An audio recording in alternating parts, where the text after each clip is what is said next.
Assalamualaikum warahmatullahi wabarakatuh.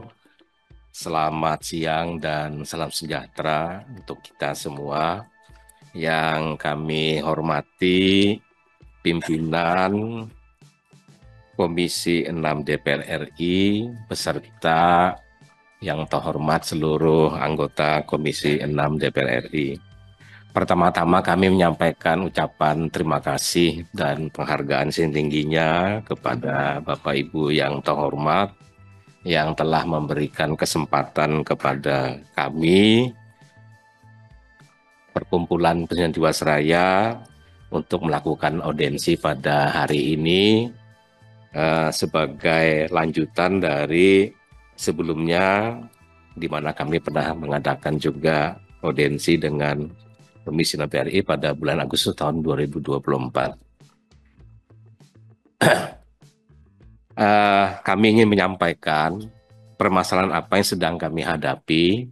Yang pertama, bahwa pemerintah melalui Otoritas Jasa Keuangan eh, telah menjatuhkan sanksi pembatasan usaha atau PKU kepada PT Asuransi Jiwasraya sesuai dengan pengumuman OJK nomor Peng 3 garing PD. Pak, mohon maaf agak didekatkan itu mic-nya. Nah, biar wartawan juga dengar, seluruh Indonesia biar dengar juga.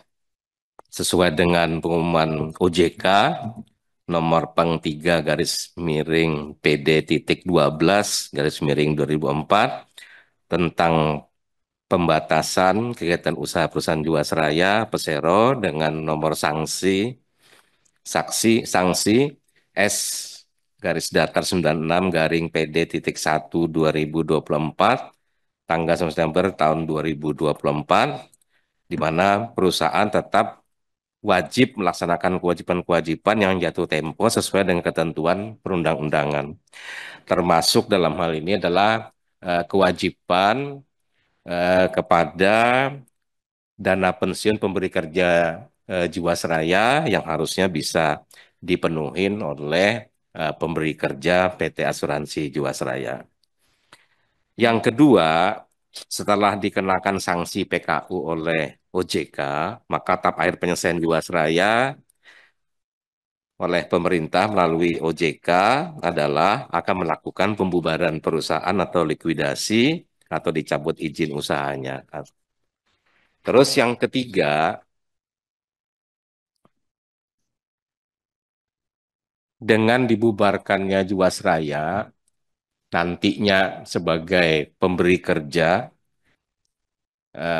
dan sebagai pendiri dana pensiun pemberi kerja Jiwasraya, di mana sesuai dengan Undang-Undang P2SK nomor 4 tahun 2003, terus PUJK nomor 27 tahun 2003, PUJK nomor 35 2024, di mana Direksi Jiwasraya seharusnya bertanggung jawab memenuhi dulu kewajiban solvabilitasnya kepada DPPK Jiwasraya sebelum Jiwasraya dana pensiun pemberi kerja Jiwasraya dilikuidasi, ya, sesuai dengan perhitungan aturia pada saat likuidasi itu akan dilakukan. Nah, karena permasalahannya adalah sampai saat ini kewajiban subsidi ini belum dipenuhi sepenuhnya 100%, sehingga ini menjadi eh, kekhawatiran kami para pensiunan Jiwasraya yang pada saat nanti Jiwasraya dilikuidasi, yang akan berlanjut kepada likuidasi dana pensiun pemberi kerja Jiwasraya, kalau kewajiban solvabilitas kepada dana pensiun pemberi kerja Jiwasraya tidak dipenuhi oleh pendiri PT Asuransi Jiwasraya, terus sesuai dengan Undang-Undang P2SK nomor 4 tahun 3 yang nantinya juga akan menjadi kewajiban dari pemegang saham pemberi kerja PT Asuransi Jiwasraya. Kalau tidak dipenuhi, maka nasib para pensiunan beserta dengan anggota keluarganya yang sekarang ini berjumlah ada 7.000 kurang lebih para pensiunan dan anggota keluarganya yang sangat menggantungkan kesinambungan untuk dia menyambung hidup itu dari manfaat pensiun bulanan yang diterimanya. Jadi ini yang menjadi kekhawatiran kami para pensiunan yang sudah kami sampaikan kepada para pihak. Terus berikutnya, permasalahan ini sejak tahun 2002 telah kami sampaikan melalui surat kepada berbagai pihak, baik kepada Presiden Republik Indonesia, OJK RI, Kementerian BUMN, BPKP, Komisi 6 DPR RI, Ombudsman Republik Indonesia. Terakhir tanggal 2 Agustus 2024 kami diterima dalam rapat dengan pendapat umum dengan Komisi 6 DPR RI menyampaikan aspirasi para pensiunan Jiwasraya. Namun sampai saat ini belum juga ada kejelasan kapan pemberi kerja dalam hal ini adalah Direksi Jiwasraya akan melunasi kewajiban sebenarnya 100% kepada dana pensiun Jiwasraya yang menjadi hak para pensiunan Jiwasraya melalui dana pensiun pemberi kerja Jiwasraya. Terus yang kelima, apabila Jiwasraya dibubarkan atau dilikuidasi, satu sisi masih ada sisa kewajiban Jiwasraya kepada DPPK Jiwasraya yang menjadi hak para pensiunan Jiwasraya yang belum juga ada titik terangnya kapan akan dilunasi sebesar 100% oleh Direksi Jiwasraya, sehingga kami melalui Komisi 6 DPR RI sangat mengharapkan bantuan agar dapat menjadi perhatian para pihak karena ini sesuai dengan yang diatur dalam P2SK maupun POJK sebelum dana pensiun pekerja itu dilikuidasi atau dibubarkan, harus dipenuhin dulu kewajiban solvabilitasnya. Jadi ini sudah merupakan amanat di dalam undang-undang maupun peraturan teknis pelaksanaannya. Nah, jumlah kewajiban solvabilitas pendiri DPPK Jiwasraya yang belum dibayar adalah sebesar 239 miliar 799,244 dan jumlah tersebut akan bertambah pada saat dilikuidasi sesuai dengan perhitungan aktuari pada saat DPPK akan dilikuidasi atau dibubarkan. Nah, sebelum dilakukan likuidasi atau pembubaran DPPK Jiwasraya, kami mengharapkan pemberi kerja dalam ini adalah Direksi Jiwasraya memperhatikan amanat Undang-Undang Nomor 4 P2SK tahun 2003 Pasal 184 ya. Di mana di sini kita melihat di dalam ayat 1 sebelum proses likuidasi dana pensiun selesai, pemberi kerja tetap bertanggung jawab atas iuran yang terutang sampai pada saat dana pensiun dibubarkan sesuai dengan ketentuan mengenai pendanaan yang diatur oleh Otoritas Jasa Keuangan. Demikian juga di pasal 7, pendiri dan atau pemegang saham dari pendiri wajib bertanggung jawab terhadap pelaksanaan penyelesaian proses likuidasi dana pensiun yang dilaksanakan oleh tim likuidator. Jadi kesimpulan dari amanat undang-undang ini adalah bahwa sebelum dana pensiun itu dilikuidasi, dia harus memenuhi pemberi kerja, harus memenuhi dulu kewajibannya. Namanya adalah kewajiban solvabilitas kepada dana pensiun. Dan kalau pemberi kerja tidak memenuhi, maka pemegang saham pemberi kerja mempunyai kewajiban untuk memenuhi kewajiban solvabilitas DPPK atau dana pensiun pemberi kerja sebelum DPPK tersebut dilikuidasi atau dibubarkan. Terus berikutnya, gambaran perkembangan DPPK Jiwasraya yang kami dapatkan dari DPPK Jiwasraya dari tahun 2007 sampai tahun 2003, di mana di sini kita dapat melihat bahwa sampai tahun 2018 itu masih dalam kondisi yang positif, baru setelah Jiwasraya mengalami masalah, maka DPPK pun juga mengalami permasalahan defisit pada tahun 2019 dan seterusnya. Terus berikutnya, kami ingin memberikan gambaran rata-rata penghasilan dasar dan manfaat pensiun pensiunan PT Asuransi Jiwasraya berdasarkan laporan aktuaris per 31 Desember tahun 2023, di mana peserta aktif itu ada sebanyak 77 orang dengan rata-rata penghasilan dasar pensiun dan masa pensiunnya kurang lebih 4,3 juta. Terus pensiun tundanya ada 80 dengan manfaat pensiunnya adalah 2,9 juta dan pensiunan itu ada 2.208 dengan manfaat pensiunnya adalah 1.300.000. Jadi dari 2.365 kalau di rata-rata kira-kira 1,3 juta rupiah lah manfaat berkalanya. Nah, di sini kami ingin menggambarkan kepada Bapak Ibu yang terhormat, kalau kita lihat komposisi dari kepesertaan dari para pensiunan itu kurang lebih yang menerima di atas 3 juta rupiah itu hanya 185 orang atau 8,21%. Sedangkan yang menerima 1 juta sampai 2,9 juta itu ada 924 orang atau 40,99%. Sedangkan yang menerima di bawah 1 juta itu sebanyak 1.145 orang atau 50,80%. Jadi kita bisa membayangkan kalau kita lihat di rincian komposisi penerimaan manfaat yang ada di atas, bahwa yang terbesar itu adalah yang menerima di bawah 500.000 ya sampai 1 juta rupiah. Itu yang apa? Yang 91,79%.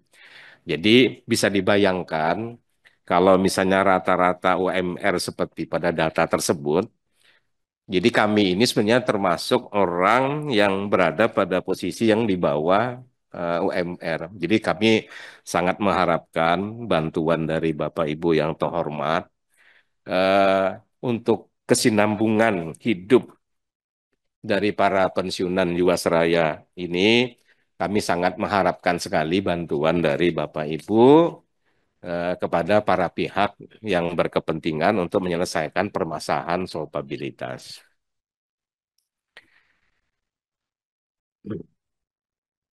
Terus berikutnya, tadi dari 2.069 orang atau 91,9% tadi yang berada di bawah dari OMR tadi, itu rinciannya adalah seperti ini. Jadi yang menerima 3 juta ke atas itu hanya 185 orang, 1 juta sampai 2,9, ya. Itu Oh total iya. itu Pak ya? Set, Pak, sini, rata-ratanya sini, nih sini. Pak, ya. Itu totalnya itu ya? Totalnya 2.254 ya, di mana pensiun hari tuanya itu ada 1.515, pensiun jandanya ada 693 dan pensiun yatimnya ada 46 orang dengan komposisi dari 2.254. Nah, sehingga kami sangat mengharapkan yang 7.000 ini ya, mengharapkan bahwa dari jumlah pensiunan yang tadi beserta dengan anggota keluarganya, yaitu istri dan anak, itu ada kurang lebih 7.000 Pak pada saat ini Pak, yang mereka sangat mengharapkan uluran tangan dan kebaikan dari bantuan Bapak Ibu untuk mereka bisa menyambung hidup Pak dari manfaat pensiunan ini Pak. Sehingga kami sangat mengetuk hati Bapak Ibu untuk membantu para pensiunan kami yang berada di seluruh Indonesia.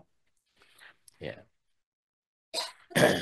Nah, dalam kesempatan ini kami juga ingin menyampaikan pernyataan sikap dari para pensiunan Jiwasraya secara nasional yang kami terima melalui surat yang disampaikan kepada mereka, kepada kami, maupun yang datang kepada kami, Yang pertama adalah agar para pihak yang berkepentingan, baik dari Otoritas Jasa Keuangan Republik Indonesia, Kementerian BUMN selaku pemegang saham pendiri dana pensiun pemberi kerja Jiwasraya, Direksi Jiwasraya selaku pemberi kerja dana pensiun pemberi kerja Jiwasraya, sebelum dana pensiun ini dibubarkan atau dilikuidasi, agar dapat memenuhi kewajiban solvabilitasnya kepada dana pensiun pemberi kerja Jiwasraya. Ini sesuai dengan amanat yang ditetapkan di dalam Undang-Undang P2SK dan aturan POJK yang mengatur tentang likuidasi dana pensiun. Karena kami sangat mengharapkan, karena dengan kondisi yang sangat memprihatinkan tersebut, kami sangat mengharapkan uluran tangan dari Bapak Ibu yang terhormat untuk kesinambungan kehidupan para pensiunan. Yang kedua, Direksi Jiwasraya selaku pendiri DPP Jiwasraya agar bertanggung jawab sesuai dengan ketentuan perundangan yang berlaku untuk melunasi seluruh kewajiban solidaritasnya kepada Jiwasraya, pada DPPK Jiwasraya yang sudah menjadi hak para pensiunan Jiwasraya, karena para pensiunan ini pada saat dia aktif bekerja di Jiwasraya sampai memasukin usia pensiun, kan gajinya sudah dipotong, Pak, untuk memenuhi semua kewajiban kami sebagai penerima manfaat pensiun. Sehingga pada saat kami pensiun, tentunya kami kan tinggal menerima hak kami yang seharusnya dipenuhi oleh pemberi kerja melalui dana pensiun pemberi kerja Jiwasraya. Terus yang ketiga, uang pensiun akan tetap dibayarkan setiap bulan kepada para pensiunan Jiwasraya selama seumur hidup, karena kami para pensiunan Jiwasraya sudah memenuhi kewajiban membayar iuran pada saat masih aktif bekerja, dengan harapan akan memperoleh keberlangsungan penghasilan seumur hidup di saat memasukin usia pensiun. Jadi, karena kami sudah memenuhi semua kewajiban kami pada waktu kami masih aktif dipotong gaji setiap bulan, tentunya ini menjadi sesuatu hal yang menjadi hak kami untuk menerima manfaat yang seharusnya dipenuhi oleh dana pensiun pemberi kerja Jiwasraya. Terus yang keempat, selama proses pembubaran likuidasi Jiwasraya dan DPPK Jiwasraya, kami meminta agar uang pensiun tetap dibayarkan setiap bulan dan berjalan sebagaimana biasanya. 5, apabila tuntutan kami tidak dipenuhi, maka ingin siap melakukan unjuk rasa di depan Istana Presiden maupun kantor Kementerian BUMN untuk menyampaikan aspirasi dari seluruh para pensiunan yang kami rencanakan itu pada tanggal 4 Februari tahun 2025. Sehingga kami sangat mengharapkan uluran tangan dan kebaikan hati dari Bapak Ibu yang terhormat untuk membantu kami untuk kesinambungan hidup para pensiunan yang dari data tadi Bapak Ibu dapat membayangkan sangat memprihatinkan. Di mana kalau kita lihat yang menerima mendekatin UMR itu kan hanya kurang lebih 7,32%, sedangkan yang lainnya itu kan sangat di bawah, ya kan? Bisa dibayangkan dengan pensiunan yang tidak begitu besar, mereka harus hidup dengan cara itu gitu. Sedangkan mereka kalau misalnya meminta atau mendaftar untuk menerima bantuan BLT kan tidak mungkin, karena dalam peraturan negaraan itu tidak bisa bagi mereka yang memiliki penghasilan setiap bulan.